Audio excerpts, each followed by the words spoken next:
எந்த ஒரு விஷயத்துக்கும் ஆசைப்படுறோம். என்ன ஆசைப்படுறோம்? நம்ம நல்லா டான்ஸ் ஆடணும்னு ஆசைப்படுறோம், நல்லா படிக்கணும்னு ஆசைப்படுறோம், நல்ல ஃபர்ஸ்ட் ரேங்க் வாங்கணும்னு ஆசைப்படுறோம். இதெல்லாம் டிசைர், ஆசைகள் வந்துருச்சு. சரி, இந்த ஆசைக்காக நம்ம எந்த அளவுக்கு நம்ம டெடிகேட் பண்றோம்?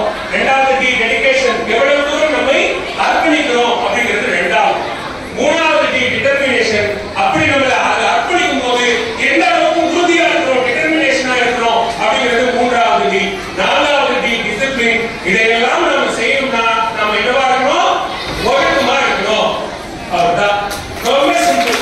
இந்த 4 டி ஆசைப்படுறோம், அது ஆசைப்படுறத அடையிறதுக்காக நம்ம ரொம்ப நம்மளை அர்ப்பணிக்கும் போது அது ரொம்ப உறுதியா இருக்கிறோம். உறுதியா இருக்கும் போது நம்ம ரொம்ப ஒழுக்கமா இருக்கிறோம். வாழ்க்கையில நமக்கு சக்சஸ் கிடைக்கும்.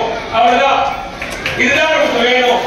இந்த ஒழுக்கத்தை எப்படியெல்லாம் நம்ம வழிபடுத்தி வச்சிருக்கோம் அப்படின்னா, நம்ம பண்ணக்கூடிய எல்லா விஷயமும் ஒழுக்கத்துக்குள்ளார வரக்கூடியதுதான். எல்லாமே ஒழுக்கத்துக்குள்ளார வரக்கூடியதுதான். என்னதான் சார் நம்ம நேரத்துக்கு எதிர்க்கிறது பார்க்கிறாங்களோ அன்னைக்குதான் டீச்சர்ஸ்க்கு அனுபவம் கிடைக்கும். நீங்க உங்க பெற்றோர்களாகி நீங்க உங்க டீச்சர்ஸ்க்கு அந்த மாதிரி அனுபவத்தை கொடுத்தீங்க. அந்த டீச்சர்ஸ் கிட்ட போய் கேட்டு பாருங்க, அவ்வளவு அனுபவங்கள் இருக்கும். ஏதோ ஒரு பேட்ச்ல ஏதோ ஒரு ஸ்டூடெண்ட் பேர் சொல்லி பாருங்க, இன்னைக்கும் அவரை பத்தின ஒரு முழு ஹிஸ்டரி அந்த டீச்சரால சொல்ல முடியும். ஆனா இன்னைக்கு இருக்கிற டீச்சரால அப்படி சொல்ல முடியும். ஏன்னா அப்படி ஒரு அனுபவத்தை மாணவர்கள் டீச்சர்ஸ்க்கு கொடுக்கறதுக்கு பெற்றோர்கள் அப்படி நாம ஒரு பிரிட்ஜா பாலமா நம்ம இல்ல. ஏன் இல்ல அப்படின்னா நமக்கு உள்ளுக்குள்ள நிறைய பயம் நம்மளை சுத்தி இருக்கு. இப்ப நான் பெற்றோர்கள் கிட்ட வரேன், ஏன் அந்த பயம் நம்மளை சுத்தி இருக்கு அப்படின்னா, நம்ம மறுபடியும் ஆரம்பிச்ச இடத்துல இருந்து வரணும். ஒரு பெண் பிள்ளையா அந்த பெண் பிள்ளையை பாதுகாப்பா வளர்க்கணும். ஒரு ஆண் பிள்ளையா ஓரளவுக்கு அந்த சமூகத்தில் படிக்க வச்சு அது எப்படியாவது அவங்களுக்கு ஒரு வேலை வாய்ப்பு உருவாக்கி கொடுத்துட்டு வரணும். நம்மளுடைய சோசியல் எக்கனாமிக் ஸ்டேட்டஸ், நம்முடைய பொருளாதார நிலைக்கு உட்பட்டு அவனுக்கு தேவையான எல்லாத்தையும் பண்ணிடணும். இல்ல அப்படின்னா யாரையாவது பார்த்து நீ இதை பண்ற ராஜா, அதை பண்றாம இதை பண்றாம நீ இதை பண்ணு அப்படின்னு ஒரு கம்பேரிசன்ல கொண்டு வந்து அவன் ஓட விட்டு ரேஸ்ல ஓட விட்டு அவனை வந்து நீ எப்படியாவது ஜெயிச்சிரு உங்க கனவு நம்பிக்கை எல்லா வெயிட்டிங் தூக்கி அவன் தலையில வைக்கும். அம்மாவா இல்லையா? இது நம்ம ஆனஸ்டா ஒத்துக்கணும். நானும் பேரண்ட் தான், எனக்கும் 2 குழந்தைங்க இருக்காங்க. நானும் அதை ஆனஸ்டா ஒத்துக்கிறேன். நம்மளுடைய கனவுகளையும் நம்முடைய ஆசைகளையும் அப்படியே ஒட்டுமொத்த வெயிட்டா தூக்கிட்டு போய் பிள்ளைங்க தலையில போட்டு இது எப்படியாவது நிறைவேற்றும். உலகத்திலே யாருக்காவது இது எப்படியாவது அப்படிங்கிற வார்த்தைக்கு அர்த்தம் தெரியுமா? சத்தியமா எப்படியாவது இந்த வேலையை செஞ்சு முடிச்சு அர்த்தம் தெரியுமா? தெரியாது. செஞ்சாதான் இந்த வேலை முடியும். எப்படியாவது செஞ்சது, எப்படியாவது படிச்சது, எப்படி கஷ்டப்பட்டாலும் படிக்க முடியும். அப்ப பெற்றோர்கள் என்ன ஒரு தவறை நீங்கள் தொடர்ந்து செய்கிறீர்கள் என்று சொன்னால், உங்களுடைய கஷ்டங்களை பிள்ளைகளுக்கு தெரிவிக்கிறதே இல்லை. நீங்க கஷ்டப்பட்டு வேலை பார்க்கறீங்க, நீங்க நாள் கணக்கு பார்க்காம வேலை பார்க்கறீங்க, நேரம் பார்க்காம வேலை பார்க்கறீங்க. ஒரு வேலை பார்க்கிற அம்மா வீட்டுல எல்லா வேலையும் செஞ்சுட்டு வேலைக்கும் போய் சாயந்தரம் வந்து பிள்ளைக்கு பாடத்தையும் சொல்லி கொடுத்துட்டு நைட்டு ராத்திரி 10 மணி வரைக்கும் அடுக்கலையில எல்லா வேலையும் செஞ்சுட்டு போய் படுத்து வெடிக்கால திருப்பி 5 மணிக்கு எழுந்திரிச்சுவாங்க. அப்பா 5 மணிக்கு எழுந்திரிச்சு வேலைக்கு போவேன். இப்படி ஓட்டமும் நடைமாய் போய் கொண்டிருக்கிற வாழ்க்கையில நாம படுற கஷ்டத்தை என்னைக்காவது பிள்ளைய உட்கார வச்சு இதுதான் ராஜா என் கஷ்டம் அப்படின்னு நம்ம என்னைக்காவது சொல்லிருக்கோமா? பெற்றோர்களுக்கு இருக்கிற ஒரு உணர்வு, ஒரு பெருமித உணர்வு என்ன தெரியுமா?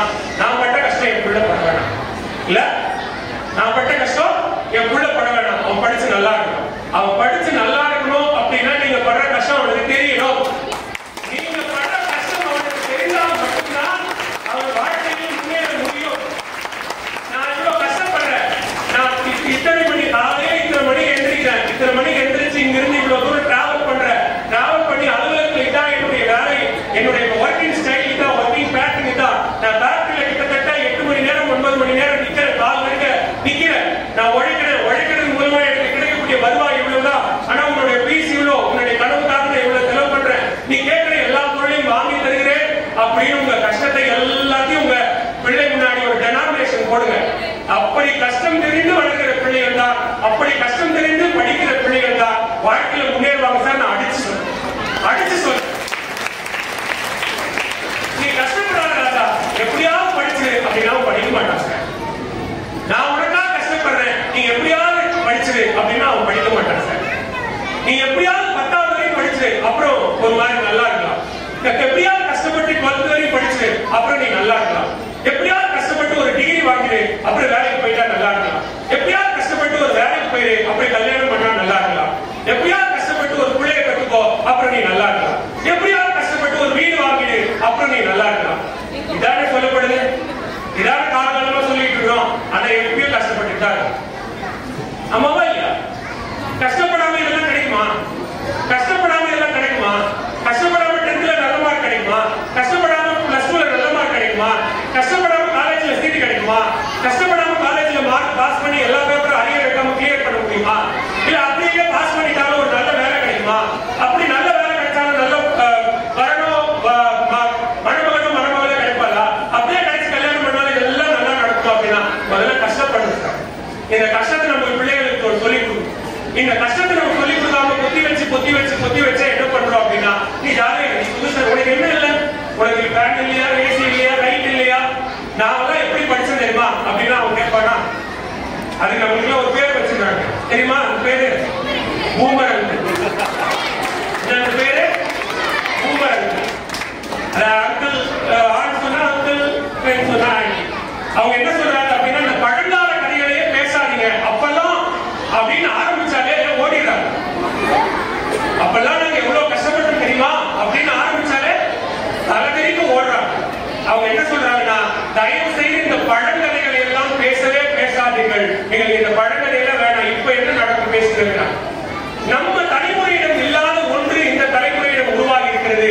இந்த தலைமுறையிடம் இல்லாத ஒன்று அடுத்த தலைமுறையிடம் உருவாகிறது. அது என்னன்னு கேட்டா நம்ம தலைமுறை நிறைய கேள்வி கேட்கவே இல்லை. நம்ம நிறைய கேள்வி கேட்காம அப்படியே வளர்ந்துட்டோம். என்ன சொன்னாலும் சரி சரின்னு மண்டையாட்டிட்டு வளர்ந்துட்டோம். ஆனா இந்த தலைமுறை கேள்வி கேட்கிறாங்க. நம்ம அப்பா அம்மா ஏதாவது சொன்னா அவங்க திருப்பி நம்மள கேள்வி கேட்கிறாங்களா? கேட்கிறாங்க. இதற்கு அடுத்த தலைமுறை ஒன்று வருகிறது. அந்த தலைமுறை நோ சொல்லுது. எடுத்த உடனே நீங்க 1 வயசு 2 வயசு குழந்தைகள் இப்ப வரக்கூடிய ஜெனரேஷன் குழந்தைகளுக்கு நீங்க நோ அப்படின்னா அது சிட்டா நோ அப்படின்னு நிக்குது. இந்த தலைமுறை பிள்ளைகள் கிட்ட அந்த நோ இல்ல. நம்ம கிட்ட நோக்கு அர்த்தமே தெரியாது, நோவே தெரியாது. அப்படி நம்ம வளர்ந்துட்டோம். ஆனா இந்த தலைமுறையில வரக்கூடிய குழந்தைகள் எடுத்தவங்க நோ அப்படின்னு அதே அது போட்டு கேட்டு போட்டு நிப்பாட்டுறாங்க. அதெல்லாம் ஆரோக்கியமான வளர்ச்சி. அந்த வளர்ச்சி எப்படி நம்ம ஆரோக்கியமா கொண்டு போகணும் அப்படிங்கறதெல்லாம் நம்ம பார்க்கணுமே தவிர நாம காலகாலமாக ஒரு வழமையில வந்துட்டு இருக்கிறோம். ஆண் இப்படி இருக்கு, பெண்ணா இப்படி இருக்கு, செல்போன்ல எல்லாம் வந்து நம்ம இதெல்லாம் பார்க்கலாம் அப்படின்னு நம்ம வந்துட்டே இருக்கிறது காரணமாக நாம இப்படியே வந்து இருக்கணும். ஒரு சின்ன கதை மட்டும் சொல்றேன். ஆப்பிரிக்கால ஒரு மான் வகை ஒன்று இருக்கு. கியர்னட் அப்படிங்கிற அந்த மான் வகை. பசங்க அந்த கதை ஜாலியான கதை தான் கேள்வி. அந்த கியர்னட் அப்படிங்கிற மானுக்கு வந்து என்ன ஸ்பெஷல் அப்படின்னா ஒட்டகச்சிவிங்கி மாதிரி கழுத்து இருக்கும். மானுக்கு கழுத்து ஒட்டகச்சிவிங்கி போல இருக்குமா ஆப்பிரிக்கால.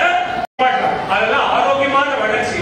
அந்த வளர்ச்சி எப்படி நம்ம ஆரோக்கியமா கொண்டு போகணும் அப்படிங்கறதெல்லாம் நம்ம பார்க்கணுமே தவிர நாம காலகாலமாக ஒரு வழமையில வந்துட்டு இருக்கிறோம். ஆண் இப்படி இருக்கு, பெண்ணா இப்படி இருக்கு, செல்போன்ல எல்லாம் வந்து நம்ம இதெல்லாம் பார்க்கலாம் அப்படின்னு நம்ம வந்துட்டே இருக்கிறது காரணமாக நாம இப்படியே வந்து இருக்கணும்.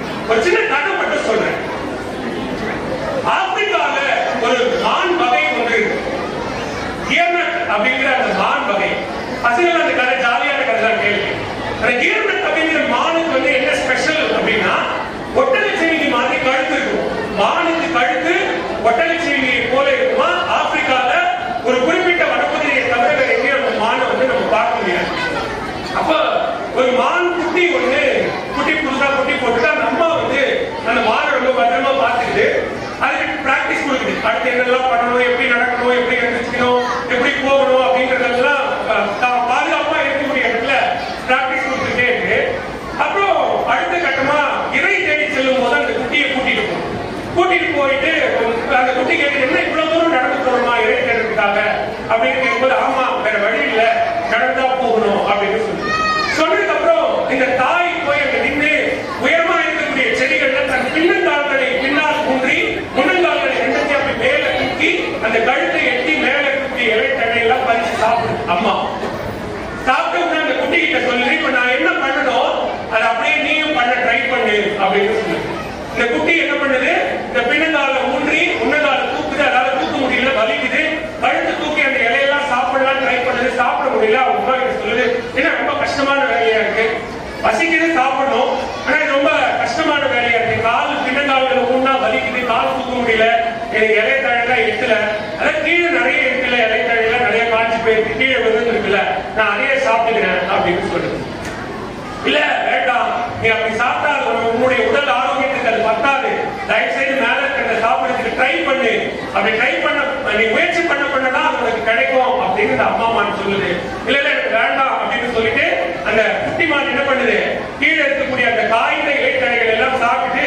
அவங்க இருக்கக்கூடிய இடத்துக்கு போயிடுறாங்க.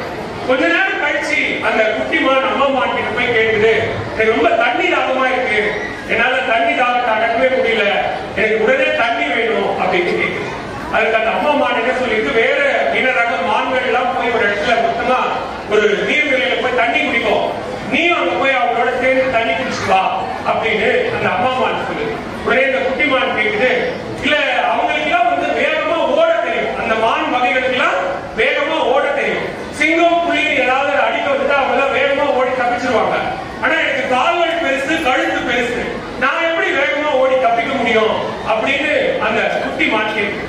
இந்த அளவுக்கு உன்னால அறிவா யோசிச்சு என்கிட்ட கேட்க முடியல, இதே அறிவு நான் உன்னை வந்து மேல இருக்கக்கூடிய பச்சை தடைகளை சாப்பிடு அப்படின்னும் போது ஏன் உனக்கு தோணல, நான் கீழே இருக்கிறதையே சாப்பிடுறேன்னு நீ சொன்னேன் அப்படின்னு கேட்கிறாங்க.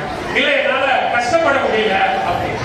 அதுக்கு அம்மா சொல்லியிருக்கு, நமக்கு இருக்கக்கூடிய இந்த உடல் அமைப்பு மேல இருக்கக்கூடிய அந்த கடிதான பச்சை இலைகளை சாப்பிட்டா அதுல இருக்கக்கூடிய வாட்டர் கண்டென்ட்டும் நமக்கு கிடைச்சிடும், நீர் சத்தும் நமக்கு கிடைச்சிடும், அதனால நமக்கு தண்ணி தாகம் எடுக்காது. அதனாலதான் இயற்கையே நம்ம இப்படி படைத்திருக்கிறது.